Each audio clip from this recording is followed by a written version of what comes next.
दोस्तों नमस्कार। और कैसे हो आप सभी।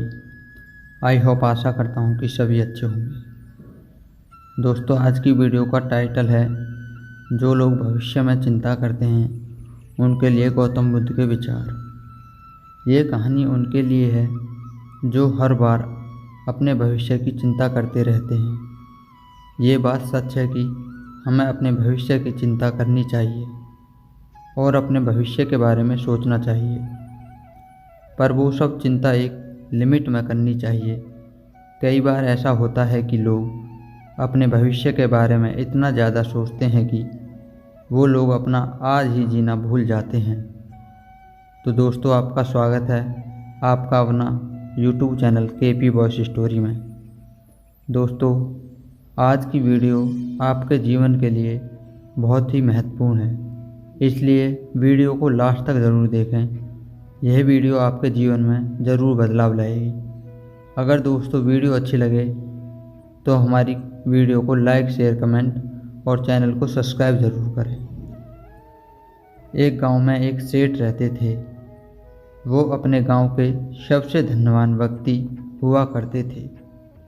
वो हर रोज़ पूरा दिन खूब मेहनत करते थे और अच्छा कमाते थे। एक दिन उन्होंने अपने मुनीम को बुलाकर अपनी आज तक की कमाई का हिसाब मांगा। मुनीम ने कहा कि मैं आपको अपनी अब तक की कमाई का हिसाब करके जल्द ही दे दूंगा। दूसरे ही दिन वो मुनीम सेठ के पास सेठ की आज तक की कमाई का हिसाब लेकर गया। मुनीम ने सेठ को बताया कि जिस तरह से आज खर्चा हो रहे हैं उस हिसाब से तो आपने इतना कमा लिया है कि अगर आप आज से कमाना छोड़ दो फिर भी आपकी 5 पीढ़ियाँ आराम से अपना जीवन जी सकती हैं। ऐसा सुनकर सेठ बहुत ज़्यादा खुश हो गए और उनकी खुशी का ठिकाना नहीं रहा। अगर हमें भी ऐसा पता चलता है तो हम भी खुशी हो जाते हैं और फिर ये सेठ क्यों ना होगा। अब सेठ अपनी सफलता से बहुत खुश थे, लेकिन अब उन्हें अपनी 6 पीढ़ियों की भी साथ ही साथ चिंता हो रही थी। सेठ सोच रहे थे कि मेरी 6 पीढ़ी कैसी होंगी और अगर मेरी कमाई 5 पीढ़ी तक ही ख़त्म हो जाएगी तो फिर मेरी आने वाली 6 पीढ़ी का क्या होगा। सेठ सोचते ही सोचते अपने भविष्य के बारे में इतना सोच लेते हैं कि उनका स्वास्थ्य बिगड़ जाता है। सेठ का स्वास्थ्य अपने भविष्य की पीढ़ी की चिंता करने के कारण ही बिगड़ता है। वो अपने भविष्य की पीढ़ी की इतनी चिंता करते हैं कि वो अपना आज ही जीना भूल जाते हैं। सेठ को एक दोस्त उन्हें मिलने के लिए आता है और सेठ की ये हालत देखकर उन्हें कहता है कि मैं आपको एक उपाय बताता हूँ। आप अगर वैसा करेंगे तो आप जल्द ही ठीक हो जाएंगे। सेठ ने कहा कि मैं बहुत सारे दिनों से बीमार हूँ, मुझे आप जल्दी से ठीक होने का कोई उपाय बताइए। दोस्त ने कहा कि आप एक पंडित को अपने घर पर खाने के लिए आमंत्रित कीजिए और हमारे गांव में जिस बच्चे को आसानी से खाना नहीं मिलता है वैसे बच्चे को खाना खिलाइए, आप जल्द ही अच्छा हो जाएंगे। सेठ ने अपने दोस्त की बात मान ली और वो पास में जो पंडित रहते थे उनके घर पर गए और उन्हें कहा कि आप मेरे घर पर खाना खाने के लिए पधारिए। लेकिन अंदर से पंडित जी की पत्नी की आवाज़ आई कि आज तो हमें किसी दूसरे के यहाँ खाना खाने के लिए आमंत्रित पहले से ही किया है, तो फिर हम आज नहीं आ पाएंगे। सेठ ने कहा कि अच्छा ठीक है, आप क्या कल मेरे घर पर खाना खाने के लिए आ सकते हैं। पंडित जी ने कहा कि कल की चिंता नहीं करता हूँ, मैं अपना कल भगवान के हाथ में छोड़ देता हूँ। पंडित जी की बात सुनकर सेठ हैरान हो गए। बाद में सेठ जैसे उनके दोस्त ने बताया था वैसे ही अपने गांव के उन बच्चों के पास जाते हैं जिस बच्चों को आसानी से एक टाइम का भी खाना नहीं मिलता हो। सेठ वहां जाकर उन बच्चों को खाना वितरित करते हैं और वो बच्चे बहुत ज़्यादा खुश हो जाते हैं। वो बच्चे बिना कल की चिंता किए अपना आज बड़े मज़े से जीते हैं। ये सब देखकर सेठ को समझ में आ गया कि कल की चिंता में खुद का ही नुकसान होता है। अब वो सेठ भी खुशी खुशी रहने लगा और अपने आज का आनंद लेने लगा और ठीक हो गया। ये बात उन दिनों की है जब बुद्ध मरवन में अपना समय व्यतीत कर रहे थे। इस समय तक बुद्धि की प्रसिद्धि दूर दूर तक फैल चुकी थी। बहुत दूर दूर से लोग अपनी चिंताओं और परेशानियों का समाधान खोजने के पास आते रहते थे।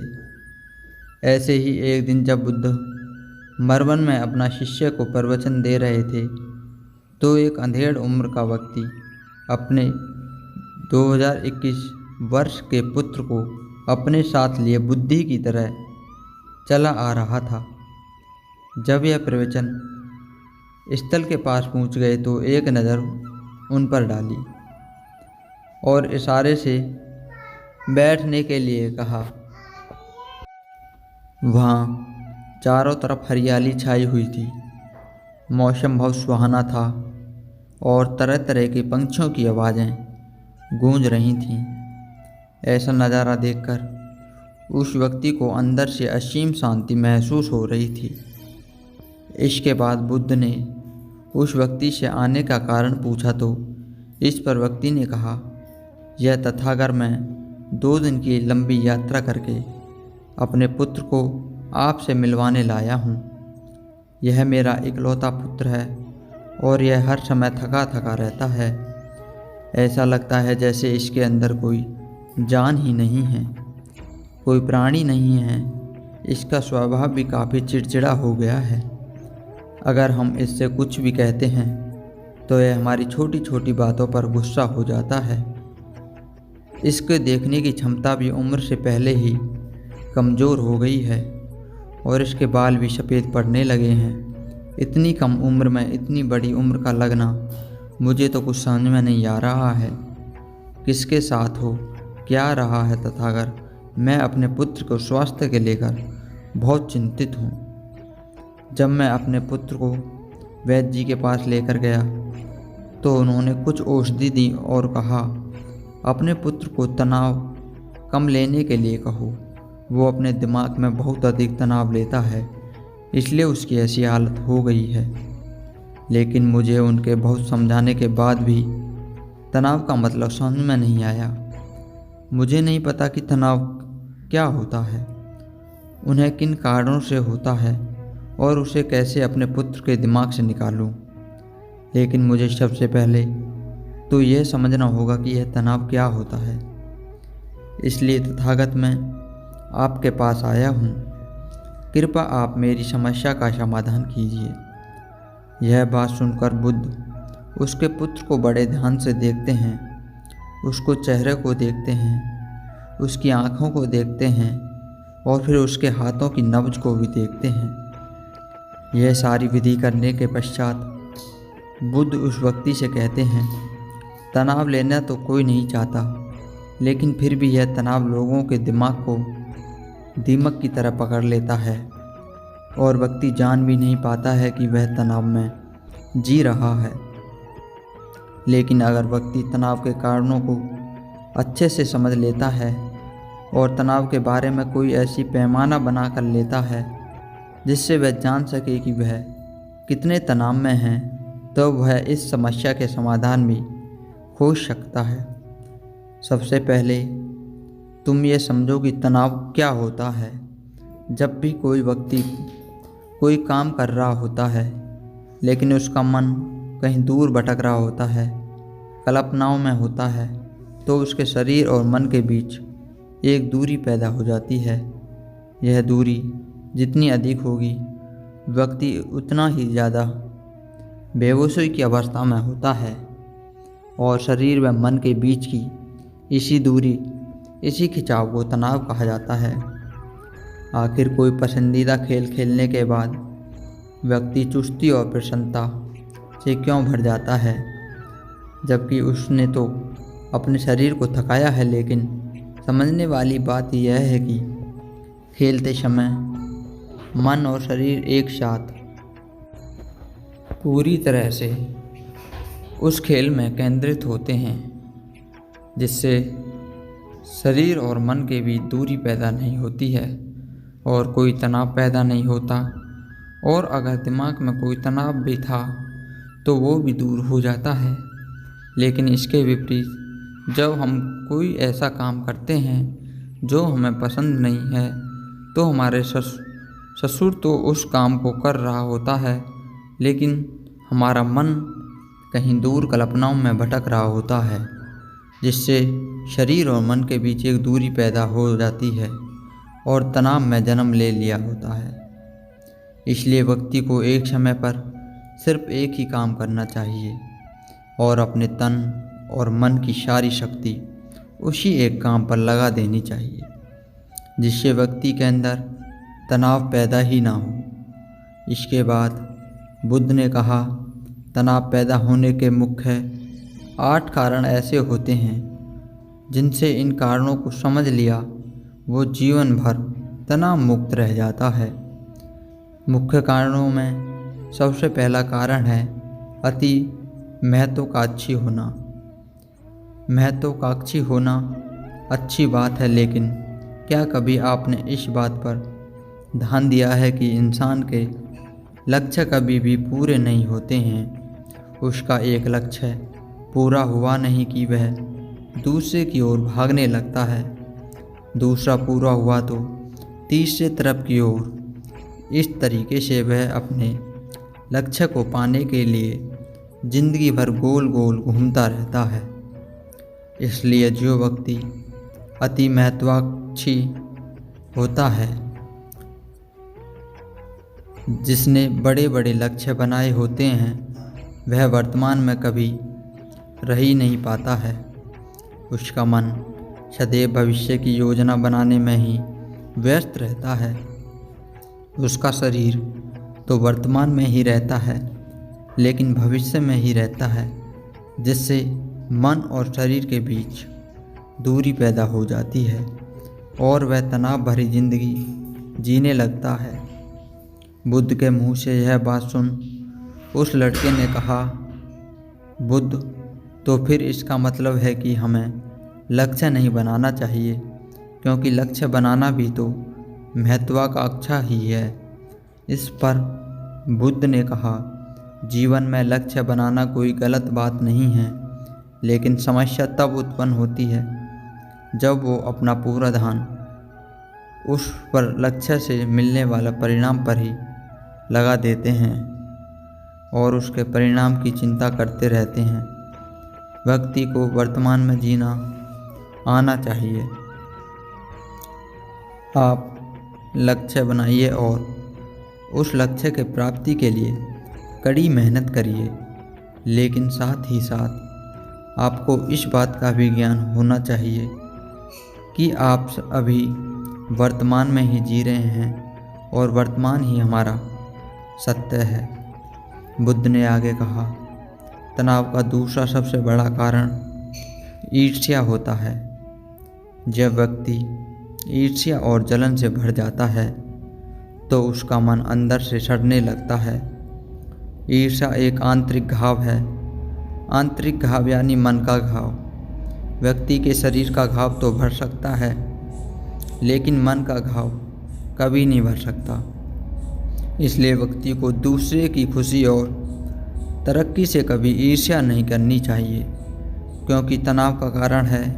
इसके बाद भी बुद्ध ने तनाव का अलग कारण बताते हुए कहा कि आरुषिपूर्ण काम करने से भी मन में तनाव पैदा होता है। जो काम करना हमें पसंद ही नहीं है, जिसका हमें रुचि ही नहीं है, उस काम में हमारा मन लग ही नहीं पाएगा। हमारा शरीर तो वहीं बैठा रहेगा, लेकिन हमारा मन कल्पनाओं की उड़ान भरेगा, जिससे शरीर और मन के बीच दूरी पैदा हो जाती है और व्यक्ति तनावग्रस्त हो जाता है। इसलिए इंसान को हमेशा अपनी रुचि के अनुसार ही कार्य करना चाहिए। अगर व्यक्ति ने यह पता कर लिया कि उसे कौन सा काम पसंद है और वो उसी काम को अपने जीवन का लक्ष्य बना लेता है, तो फिर वो काम उसके लिए काम नहीं बल्कि खेल बन जाता है। फिर बुद्ध ने कहा, तनाव का चौथा कारण होता है किसी दूसरे से अच्छा रखना।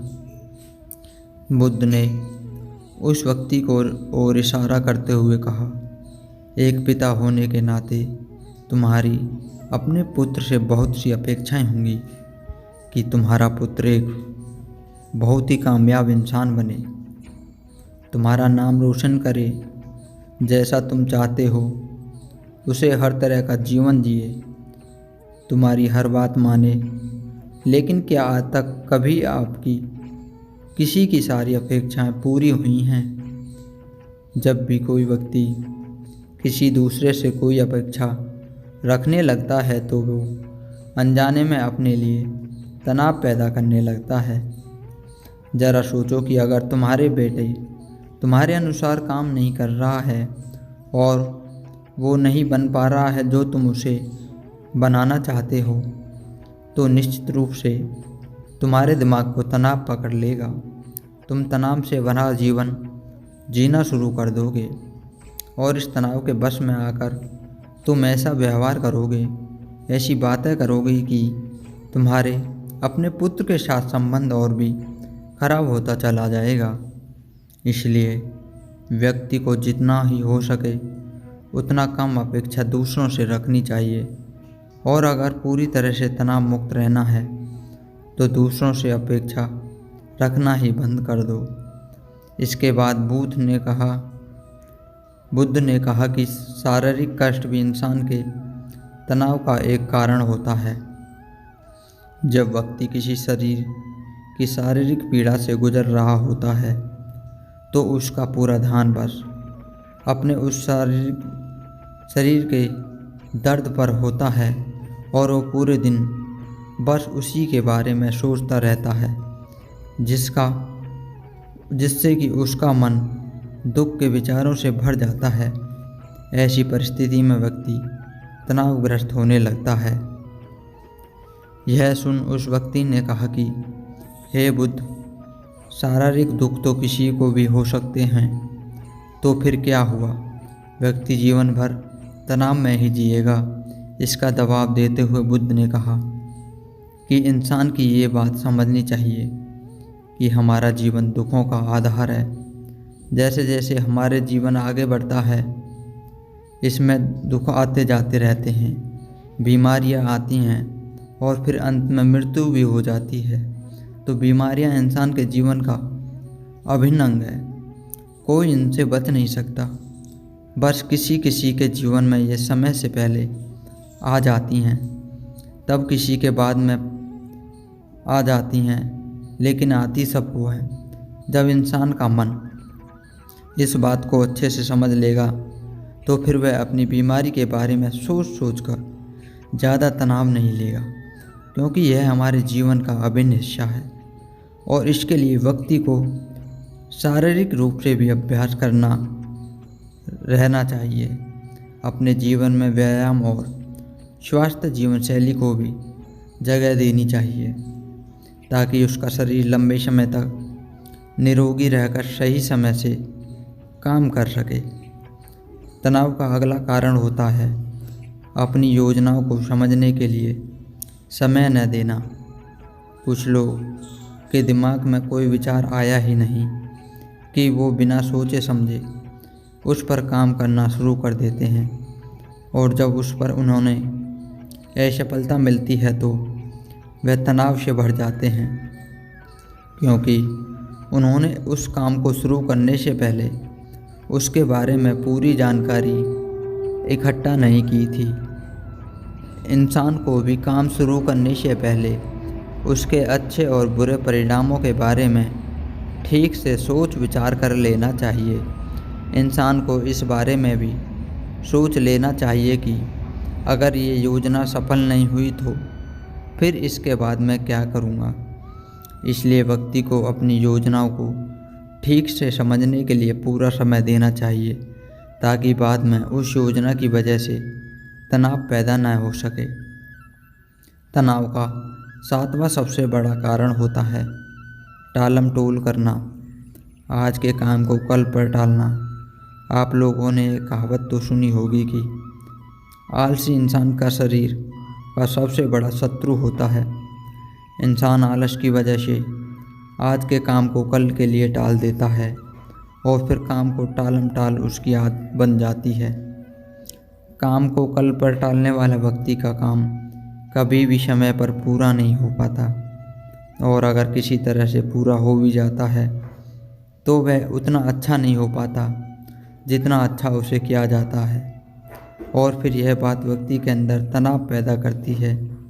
लेकिन काम को टालना या काम को एकदम अंत करना, समय पर ना करना एक आदत होती है। इसलिए व्यक्ति न चाहते हुए भी बार बार इस आदत का शिकार बन जाता है और काम को टालता रहता है। फिर काम की समय सीमा पार हो जाती है तो वह तनाव से भरकर काम को पूरा करने का प्रयास करता है। इसलिए तनाव मुक्त रहने के लिए व्यक्ति को काम को टालने की आदत छोड़नी पड़ेगी, और यह तभी संभव है जब व्यक्ति काम को समय से पहले ख़त्म करने का निश्चय करे। सबसे आखिरी और सबसे प्रमुख कारण जो तनाव का होता है वो होता है ज़्यादा सोचना।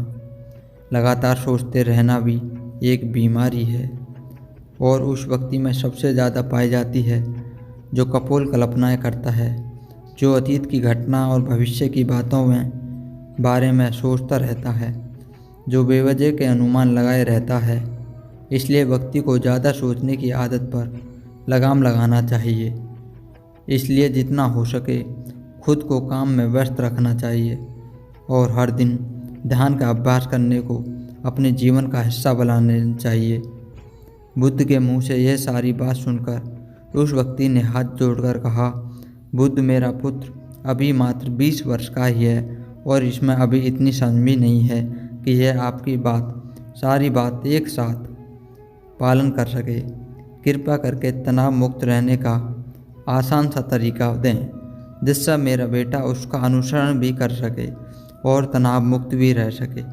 उस व्यक्ति के यह प्रार्थना सुन बुद्ध ने सोचा कि और जवाब दिया, अगर तुम इतनी सारी बातों का पालन नहीं कर सकते तो इसके लिए एक बहुत ही आसान विधि है। तुम एक बार में एक काम को करने पर ध्यान लगाओ। काम कर रहे हो उस समय पर सिर्फ उसी काम को करो, सिर्फ उसी पर अपना पूरा ध्यान लगवाओ, और अगर तुम्हारा मन इधर उधर भटकता है, जैसे ही तुम्हें याद आए उसे वापस से उसी काम में लगा दो। ये सबसे आसान और अच्छा तरीका है तनाव मुक्त रहने का। जब तुम भोजन करो तो सिर्फ भोजन ही करो, उसका पूरा स्वाद का आनंद लो, उसी अनुभव करो। जब चलो और अपना पूरा ध्यान सिर्फ चलना लगा दो। दोस्तों, अगर गौतम बुद्ध की यह कहानी आपकी अच्छी लगी हो तो दोस्तों हमारी कहानी को लाइक, शेयर, कमेंट और चैनल को सब्सक्राइब ज़रूर करें। धन्यवाद।